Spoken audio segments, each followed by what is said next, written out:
Jain friends, welcome to step for special. आज हम discuss करेंगे डीएड एचआई में पेपर नंबर जो 5 दिया गया है उसके अंतर्गत education of children with hearing impairment का एक पेपर है जो पेपर नंबर 5 है। इसके अंतर्गत जो यूनिट आती है उस यूनिट में फर्स्ट जो दिया गया है unit 1.1 philosophy and goal of special education. आइए इसके बारे में आज हम डिस्कस करेंगे कि किस प्रकार से यह स्पेशल एजुकेशन में जो हियरिंग इम्पेयर्ड बच्चे हैं उनको कंट्रीब्यूशन देता है, ये उसका क्या महत्व है। अब यहाँ पर दिया गया है यूनिट फर्स्ट एजुकेशन के लिए जो यूनिट फर्स्ट है उसके बारे में हम यहाँ पर डिस्कस करेंगे। शिक्षा शब्द की उत्पत्ति लैटिन भाषा के एडुकेटम एडुकेयर से हुई है। एडुकेटम का अर्थ है एक्ट ऑफ टीचिंग, एडुकेयर का अर्थ है to educate, to bring up. अब यहाँ पर जो शिक्षा शब्द है उसकी उत्पत्ति के बारे में बताया गया कि जो लैटिन भाषा है उसके शब्द एडुकेटम और एडुकेट्रिस की उत्पत्ति हुई है। एडुकेटम का अर्थ है वो बताया गया है। यहाँ पर दोनों का मीनिंग क्या बताया गया है कि एक्ट ऑफ टीचिंग की जो शिक्षण की एक कला है एजुकेशन, और टू ब्रिंग अप ये यहाँ पर इसके बारे में कुछ एक्सप्लेन किया गया है। जैसा कि हम आगे देख पा रहे हैं, इस प्रकार एजुकेशन का अर्थ हुआ प्रशिक्षण, संवर्धन, पथ प्रदर्शन करने वाली प्रक्रिया। एडुकेटम में ए का अर्थ है अंदर से और ड्यूको का अर्थ है बाहर लाना। इस प्रकार शिक्षा का अर्थ हुआ व्यक्ति के अंदर छिपी हुई क्षमता को निखार कर बाहर लाना। अब यहाँ पर जो एजुकेटम जो वर्ड है उसके बारे में एक्सप्लेन किया गया है कि किस प्रकार से वह एजुकेशन के साथ कोरिलेट करता है। इसमें बताया कि जो शिक्षा है वह व्यक्ति की जो छिपी हुई एबिलिटी है उसको इम्प्रूव करता है, उसको बाहर लेकर आता है, यानी कि उसको एज ए प्रोफेशनल वे में यूज़ करने के लिए मोटिवेट करता है। ये है एजुकेशन का मोटिव। आगे दिया गया इसके अंदर भारतीय मान्यता के अनुसार शिक्षा शब्द की उत्पत्ति संस्कृत भाषा के शिक्ष धातु से हुई है जिसका अर्थ है सीखना और सिखाना, यानी ऐसी प्रक्रिया जिसके द्वारा बच्चे के जन्मजात शैलियों का विकास किया जाता है उसे शिक्षा कहते हैं। अब यहाँ पर जो इसकी डेफिनेशन है वो बताई गई है। भारतीय मान्यता के अनुसार शिक्षा शब्द की उत्पत्ति जो संस्कृत है उससे मानी जाती है, क्योंकि जो इंडिया में कल्चर है एजुकेशन का उसमें सबसे जो प्राचीन भाषा है, जो बेस है लैंग्वेज का, जो फाउंडेशन है उसको संस्कृत को माना जाता है। और वहाँ पर जो उसकी कुछ 6 धातु है उसके अंतर्गत ये आता है। और इसका जो मीनिंग बताया सीखना और सिखाना, कि इस प्रक्रिया के द्वारा जो बच्चे की जन्मजात शैली है, शैली मतलब उसके अंदर जो स्किल्स हैं उनको इम्प्रूव करने के बाद एजुकेशन के साथ उसको निखारना है और उसको इन द फ्यूचर के लिए ट्रेंड करना है। अब यहाँ पर कुछ डेफिनेशन और बताई गई है जिनमें से एक दिया गया है महात्मा गांधी जी के अनुसार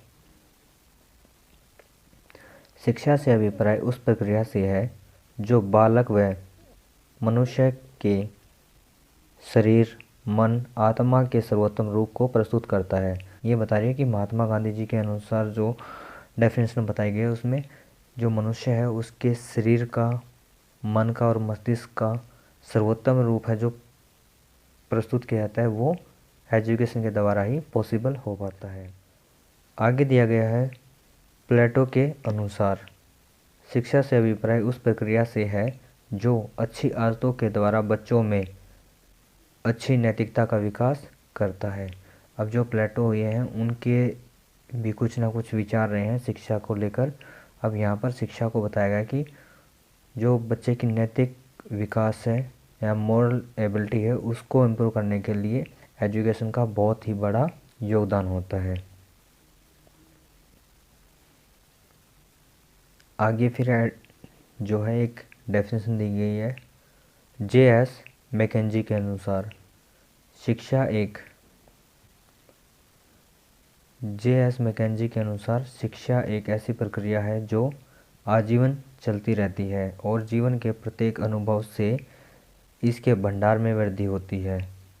अब यहाँ पर जो डेफिनेशन दी गई है काफ़ी अट्रैक्टिव, काफ़ी अच्छी बताई गई है कि जो एजुकेशन है लाइफ लॉन्ग प्रोसेस है। पूरी ज़िंदगी में मनुष्य कुछ ना कुछ सीखता रहता है और उसके बेसिस पर ही जो उसके एक्सपीरियंस है उसमें इम्प्रूवमेंट या सुधार होता रहता है, जो कि शिक्षा के बेसिस पर ही होता है। ये यहाँ पर इसकी डेफिनेशन बताई गई है। आगे दिया गया है, जब हम ये कहते हैं कि शिक्षा आजीवन चलने वाली प्रक्रिया है तो इसका तात्पर्य है कि शिक्षा के व्यापक अर्थ की बात कर रहे हैं। शिक्षा के अर्थ को दो तरह से समझा जाता है। अब यहाँ पर जो एजुकेशन है उसके मेथड को दो तरीके से समझाया गया है यहाँ पर, जो कि आजीवन चलने वाली प्रक्रिया है। हम इसको अपने लाइफ के साथ भी कोरिलेट कर सकते हैं कि जो भी हमारे स्किल्स हैं, एबिलिटीज़ हैं, उसको जैसे जैसे हम सीखते हैं या फिर उनको यूज़ करते हैं फ्यूचर में, तो वो उतना ही ज़्यादा अच्छे होते जाते हैं। उनके ऊपर हमारा जो होल्ड है, कमांड है, उतना ही अच्छा हो जाता है। चाहे हम किसी ड्राइंग के फील्ड में अगर कुछ भी ड्राइंग के साथ प्रैक्टिस करते हैं या फिर कोई भी टेक्निकल फील्ड में अगर किसी एरिया में हम ज़्यादा से ज़्यादा इनपुट देते हैं तो वो हमारा एरिया काफ़ी स्ट्रॉन्ग हो जाता है। ये यहाँ पर बताया गया है। आगे दिया गया इसके अंदर विशेष शिक्षा के शिक्षा दर्शन। आइए इसके अंतर्गत जानते हैं। फिलोसफी शब्द की उत्पत्ति यूनानी भाषा के फिलोस प्लस सोफिया से हुई है, जिसमें फिलोस का अर्थ है लव तथा सोफिया का अर्थ है विजडम। इस प्रकार फिलोसफिया का शाब्दिक अर्थ हुआ लव ऑफ विजडम। इसलिए अलेक्जेंडर ने फिलोसफिया को निम्न तरीके से परिभाषित किया गया है। अब यहाँ पर जो फिलोसफी है उसके बारे में बताया गया है कि यह यूनानी भाषा के फिलोसफिया शब्द से लेकर बनाया गया है, जिसका अर्थ होता है लव ऑफ विजडम। और इसके बारे में जिन्होंने बताया वो है अलेक्जेंडर। अलेक्जेंडर की एक डेफिनेशन है, उसके बारे में यहाँ पर जान लेते हैं। अलेक्जेंडर के अनुसार दर्शन शास्त्र का आलोचनात्मक विज्ञान है। सेकंड जो डेफिनेशन दी गई है उसके बारे में जान लेते हैं यहाँ पर।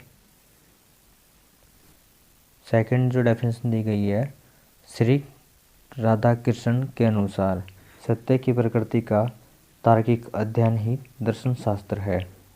थर्ड दिया गया इसके अंदर, हार्वर्ड के अनुसार दर्शन प्रत्येक वस्तु से संबंधित है और यह सार्वभौमिक विज्ञान है। अब यहाँ पर इन्होंने अपनी जो विचारधारा है वो दर्शन शास्त्र के बारे में एजुकेशन है उससे रिलेटेड करते हुए और उससे रिलेशन करते हुए बताई गई है। अब यहाँ पर इसके बारे में एक डेफिनेशन और दी गई है। फीटे के अनुसार दर्शन ज्ञान का विज्ञान है।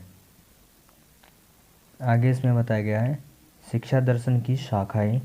शिक्षा दर्शन की शाखाएं इस प्रकार से हैं, ब्रांचेज ऑफ फिलोसफी। तत्व मीमांसा, ज्ञान मीमांसा, मूल्य मीमांसा।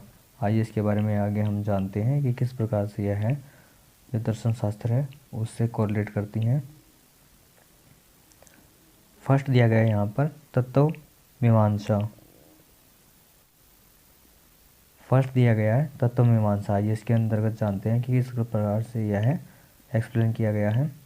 मेटाफिजिक्स दो शब्दों से मिलकर बना है, जिसमें मेटा का अर्थ है से परे और फिजिक्स का अर्थ है भौतिक। इस प्रकार मेटाफिजिक्स का अर्थ हुआ भौतिक जगत से परे। जहाँ पर फिजिक्स जो भौतिक संसार के अध्ययन की बात करता है, वहीं पर मेटाफिजिक्स भौतिक संसार से परे जाकर अध्ययन की सीमा निश्चित करता है। इसलिए इसे आध्यात्मिक विज्ञान या शास्त्र भी कहते हैं। अब यहाँ पर बताया कि जो आध्यात्मिक विज्ञान है वह बिलीफ्स के ऊपर कार्य करता है, सिक्स सेंस के ऊपर, एक एथिक्स के ऊपर, या फिर जो सुपर पावर है उसको ध्यान में रखते हुए यह कार्य करता है या एक्टिविटी करता है। सेकंड जो पॉइंट दिया गया इसके अंदर, ज्ञान मीमांसा। फिलोसफिया का अर्थ है कि ज्ञान से प्रेम होता है, इसलिए ज्ञान मीमांसा को दर्शन शास्त्र की शाखा माना गया है। दर्शन शास्त्र के तहत ज्ञान को सद्गुण कहा गया है और इसका क्षेत्र और महत्व बहुत ही व्यापक है। इसी महत्व को देखते हुए फेटेन ने दर्शन को ज्ञान का विज्ञान कहा है। आगे दिया गया इसके अंदर मूल्य मीमांसा। मूल्य मीमांसा को अंग्रेजी में एलेक्सोलॉजिया कहते हैं, जो कि यूनानी भाषा के एलेक्सियो से बनता है, जिसका अर्थ है मूल्य दर्शन की।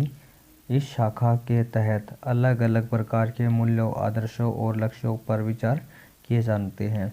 अब यहाँ पर मूल्य का मतलब बताया गया कि किसी भी चीज़ के मूल्य होते हैं वो उसके लक्ष्य या आदर्शों मतलब हो सकते हैं कि वो किस सिद्धांत के ऊपर कार्य करते हैं, और मूल्य उसकी क्वालिटीज़, उसके जो फीचर्स हैं उन सब को निर्धारित करने के बाद ही हम मूल्य मीमांसा के बारे में समझ सकते हैं।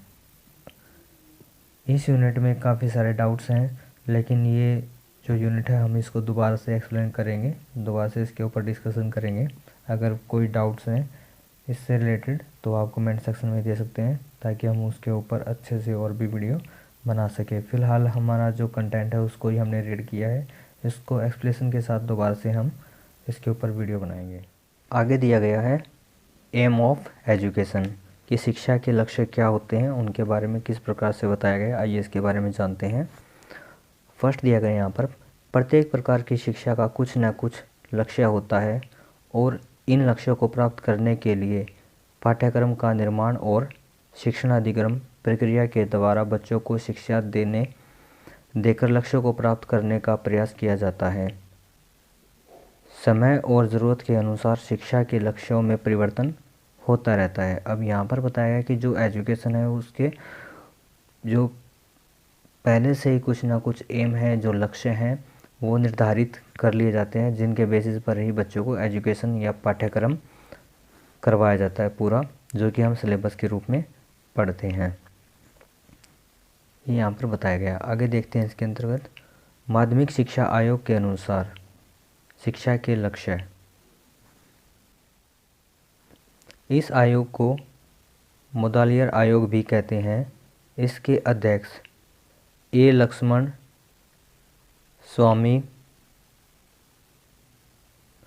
मोदालियर के अनुसार शिक्षा के प्रमुख लक्ष्य इस प्रकार से हैं। अब यहाँ पर जो मोदालियर आयोग है उसके फाउंडेशन थे ए एल लक्ष्मण। इन्होंने कुछ शिक्षा के पक्ष में अपनी टिप्पणियाँ की हैं, उनके बारे में बताया गया है कि किस प्रकार से हम शिक्षा के लक्ष्य हैं उनको विस्तृत रूप में और एक अच्छे बेनिफिशियरी के रूप में यूज़ कर सकते हैं। आइए इसके बारे में जानते हैं। फर्स्ट दिया गया इसके अंतर्गत जो लक्ष्य आता है प्रजातांत्रिक मूल्यों का विकास करना। भारतीय संविधान द्वारा प्रत्येक भारतीय नागरिक को समान अधिकार दिए गए हैं। अब यहाँ पर जो कॉन्स्टिट्यूशन है उसके अंतर्गत जो भी सिटीज़न है, जो इंडिया का सिटीज़न है, वो सब एक समान हैं। उनके अंदर जो अधिकार है, राइट्स हैं, उनके मॉरल ड्यूटीज़ हैं या फिर फंडामेंटल राइट्स हैं, वो सब के एक समान हैं। बच्चों में समाज के सभी लोगों के प्रति बराबर सम्मान हो और समाज में किसी प्रकार का भेदभाव ना हो, इसलिए बच्चों में प्रजातांत्रिक मूल्यों का विकास करना आवश्यक माना गया है। अब यहाँ पर बताया कि जो बच्चों के अंदर किसी प्रकार का भेदभाव ना हो, समाज में सारे के सारे वर्ग एक दूसरे के साथ कोऑर्डिनेट करके रह सकें, एक दूसरे का सहयोग कर सकें, इन सब चीज़ों की प्राप्ति के लिए जो प्रजातांत्रिक मूल्यों का विकास करना है उसके लिए एजुकेशन का फर्स्ट मोटिव बताया गया है मोदालियर आयोग के अनुसार। सेकंड यहाँ पर पॉइंट दिया गया है व्यक्तित्व का विकास। शिक्षा का उद्देश्य बच्चों के व्यक्तित्व का विकास करना होता है। इसके लिए भौतिक विकास के साथ साथ बच्चों में शारीरिक, सामाजिक, मानसिक, भौतिक आदि के विकास पर भी ध्यान दिया जाता है। ताकि वे अच्छे नागरिक बनकर देश के विकास में सहयोग प्रदान कर सके। अब यहाँ पर जो सेकंड मोटिव दिया गया है कि इंडिविजुअल ग्रोथ या डेवलपमेंट। अगर किसी व्यक्ति का जो इंडिविजुअल ग्रोथ होगी तो उसके बाद वह देश के या राष्ट्र के ग्रोथ में भी अपना कंट्रीब्यूशन अच्छे से निभा सकता है, क्योंकि एक अच्छा नागरिक ही अच्छे राष्ट्र का निर्माण करने में सहयोग दे सकता है। और अच्छे नागरिक का निर्माण कैसे होगा? एक अच्छी एजुकेशन सिस्टम के द्वारा, अच्छी शिक्षा के द्वारा ये होना संभव हो सकता है। आगे दिया गया इसके अंतर्गत थर्ड पॉइंट, नेतृत्व क्षमता का विकास। शिक्षा का उद्देश्य बच्चे में नेतृत्व का विकास करना होता है, क्योंकि देश तथा समाज को आगे ले जाने के लिए कुशल एवं दूरदर्शी नेतृत्व की आवश्यकता होती है। अब यहाँ पर बताया कि जो एक मार्गदर्शक के रूप में या फिर हम लीडर के रूप में हम उसको ले सकते हैं कि जो भी अच्छे बच्चे होते हैं, जो अच्छे से नेतृत्व कर सकते हैं, गाइडेंस कर सकते हैं, काउंसलिंग कर सकते हैं, परामर्श दे सकते हैं, वो कहीं ना कहीं समाज के अंतर्गत जो बुराइयां होती हैं उनको भी डिस्ट्रॉय करके या फिर उनको डिस्करेज करने के बाद लोगों को मोटिवेट करते हैं राष्ट्र के प्रोग्रेस के लिए। ये सब के सब जो लक्ष्य हैं शिक्षा के उद्देश्य के अंतर्गत आते हैं, और इन सब उद्देश्यों को प्राप्त करने के लिए एजुकेशन सिस्टम है वो बहुत ही हेल्पफुल होता है। फोर्थ दिया गया इसके अंतर्गत व्यावसायिक कुशलता का विकास करना। प्रत्येक व्यक्ति की कुछ ना कुछ आर्थिक आवश्यकताएं होती रहती हैं। इन आवश्यकताओं की पूर्ति हेतु उसे कोई ना कोई काम करना पड़ता है, जिसके लिए कौशल की आवश्यकता पड़ती है। बच्चे में शिक्षा के साथ साथ व्यावसायिक कौशल भी विकसित हो सके, इसके लिए उन्हें व्यावसायिक शिक्षा दी जाती है। इसके द्वारा बच्चा भविष्य में अपनी रोजी रोटी कमाने के योग्य बनता है। अब यहाँ पर बताया कि जो फाइनेंशियली फ्रीडम होती है वो बच्चे को व्यवसाय के द्वारा या कौशल के द्वारा जो आजीविका अर्जित होती है उसके बिहाफ पर ही यह संभव हो पाता है, और एक अच्छा व्यवसाय अच्छी शिक्षा के बेसिस पर ही ग्रो कर पाता है। ये यहाँ पर इसका पॉइंट दिया गया है। आगे इसमें देखते हैं कोठारी आयोग के अनुसार शिक्षा के लक्ष्य। इस आयोग के अध्यक्ष डॉक्टर दौलत सिंह कोठारी थे। इस आयोग के अध्यक्ष डॉक्टर दौलत सिंह कोठारी थे। यह आंदोलन 1964 में आया था। इसके अनुसार शिक्षा के लक्ष्य इस प्रकार से हैं। आइए इसके बारे में जानते हैं। फर्स्ट दिया गया इसके अंतर्गत उत्पादकता के लिए शिक्षा। शिक्षा का उद्देश्य उत्पादकता को बढ़ाना है। यहाँ पर उत्पादकता से तात्पर्य छात्रों की कार्यक्षमता में वृद्धि करके उनके कौशलों का अनुकूलतम प्रयोग करते हुए देश तथा समाज के विकास में उनकी भागीदारी को सुनिश्चित करना है। अब यहाँ पर बताया कि जो उत्पादकता है वो बच्चों के अंतर्गत आने वाली वो एक एबिलिटी है या योग्यता है जो शिक्षा के द्वारा उनके कार्य के क्षेत्र में होने वाली वृद्धि के रूप में मापी जाती है। ये यहाँ पर बताया है शिक्षा का उद्देश्य है कि बच्चों के अंदर एक एबिलिटी है या फिर कौशल है, उसको डेवलप करने के लिए शिक्षा का महत्वपूर्ण योगदान होता है। सेकंड दिया गया इसके अंतर्गत सामाजिक और राष्ट्रीय सम्मेलन के लिए शिक्षा। किसी भी देश को आगे बढ़ाने के लिए आवश्यक है कि वहाँ के नागरिकों में सामाजिक और राष्ट्रीय एकता की भावना हो। इसलिए कोठारी आयोग में शिक्षा के द्वारा इस बात पर जोर दिया गया है कि छात्रों के अंदर सामाजिक और राष्ट्रीय एकीकरण की भावना विकसित हो।